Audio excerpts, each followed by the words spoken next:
Welcome back. Red is dead. Even the brother of Jack Simmons admits to that reality. Last night, we told you about the 1994 disappearance of Simmons, whose nickname is Red. Tonight, the results of a campground search for his body. For every crime, there's a story, and the truth matters. Here's ABC4 senior crime and punishment correspondent Marcos Ortiz with tonight's part 2 of the Justice Files.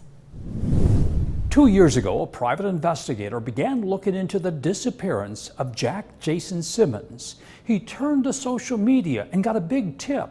And if it's true, it could turn this case into an unsolved murder. And he ironically come up with somebody that told him where my little brother was probably buried at. And that leads to cadaver dogs searching for signs of a decomposed body. The private investigator teams with an independent search and rescue group, and they begin looking. In 1994, Jack Jason Simmons, whose street name is Red, disappears, and there's been little effort to find him. As far as people knew, he was MIA, and based on his history of drug usage at the time, they just assumed that, he's just off the grid somewhere, maybe trying to lay low from the law. In April 1994, Simmons faces drug possession charges, but fails to show up for court, and a warrant's out for his arrest. And when his father learns his son's assaulted with a hammer and hospitalized, there's concern about his disappearance. Somebody assaulted him about a week before that with a hammer.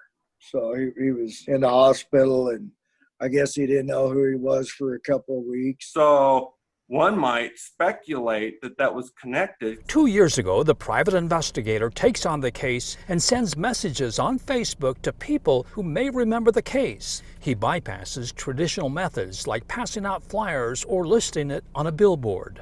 So I thought this was a perfect test subject to test my theory on using Facebook marketing tools as an investigative tool to see if we could generate some leads, and we can target demographics, like if we wanted just women, if we wanted a certain age group. And within 72 hours, Jensen has several responses, but one post gets his attention. This individual had information about Jason having been murdered, execution style, near a campground up Box Elder Canyon. And that leads Jensen to a campground near Manaway in Box Elder County, where twice cadaver dogs pick up a human scent.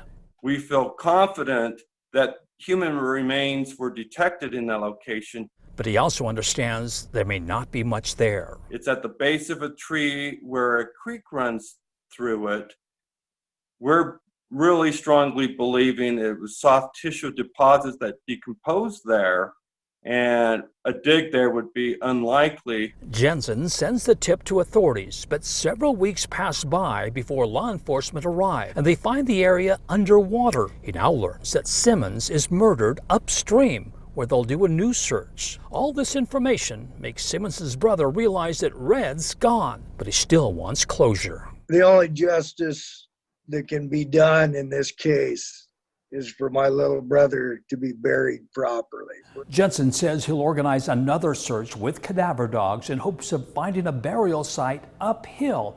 If he does, he'll contact authorities. All this, he says, is made possible because of social media. For the Justice Files, Marcos Ortiz, ABC4 News.